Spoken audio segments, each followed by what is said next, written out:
மக்கள் வணக்கம். இந்த இனிய காலை பொழுதினில் புத்தம் புது காலை நிகழ்ச்சியில் நலமாய் வாழ என்ற பகுதியில் உங்களை சந்திப்பதில் பெருமகிழ்ச்சி அடைகிறோம்.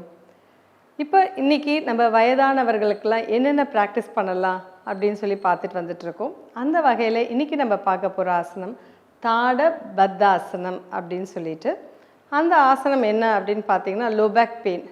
பெரும்பாலும் வயதானவர்கள் எல்லாருமே நிறைய கம்ப்ளைண்ட் பண்ணுறது, எனக்கு லோ பேக் பெயின் இருக்குது, ரொம்ப அடி முதுகு ரொம்ப வலிக்குது அப்படின்னு சொல்லிட்டு அவங்களால எல்லா ஆசனங்களும் நம்ம இளமையில் இருக்கிற போது செய்கிற மாதிரி ஆசனங்கள்லாம் செய்ய முடியாது.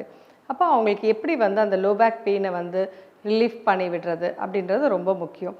இன்றைக்கி அந்த வகையில் இந்த ஆசனத்தை நம்ம பார்க்க போகிறோம். இப்போ அந்த ஆசனத்தை பார்க்கலாமா? இப்போ நம்ம தளர்வான நிலையில், ஓய்வான நிலையில் நிற்கிறோம்.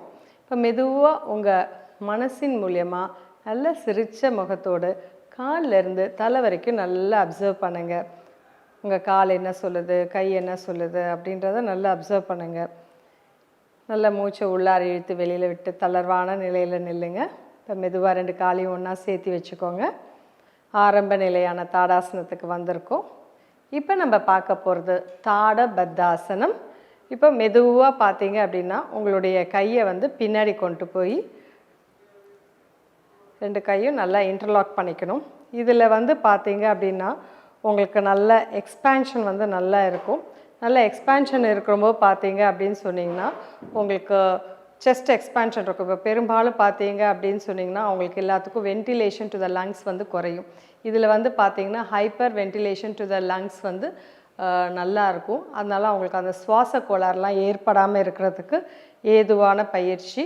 அதே மாதிரி பார்த்தீங்கன்னா உங்கள் ஷோல்டர் நல்ல பின்னாடி ஸ்ட்ரெச் ஆகக்கூடிய ஒரு ஆசனம். இதை எவ்வளோக்கு எவ்வளோ டைட்டாக பிடிக்க முடியுமோ பிடிச்சிக்கோங்க. அவங்க பெரும்பாலும் கையெல்லாம் மடங்கி இருக்கும். அப்போது அவங்களுக்கு இந்த ஸ்ட்ரெச் அவங்களுடைய மசில்ஸ் எல்லாம் நல்லா ஸ்ட்ரெச் கொடுக்கறது அவங்களுக்கு ஹெல்ப்ஃபுல்லாக இருக்கும். அது ஸ்ட்ரென்தன் ஆகும். அவங்களுக்கு நல்லா ரிலாக்ஸ்டாகவும் நல்லா ஃபீல் பண்ணுவாங்க. ஓகேங்களா? இதில் நல்லா 30 கவுண்ட் மூச்சை உள்ளார இழுத்து வெளியில் விடணும். மெதுவாக கையை கீழே விட்டுடுங்க.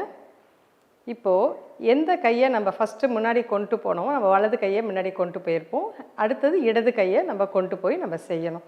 ஓகேங்களா?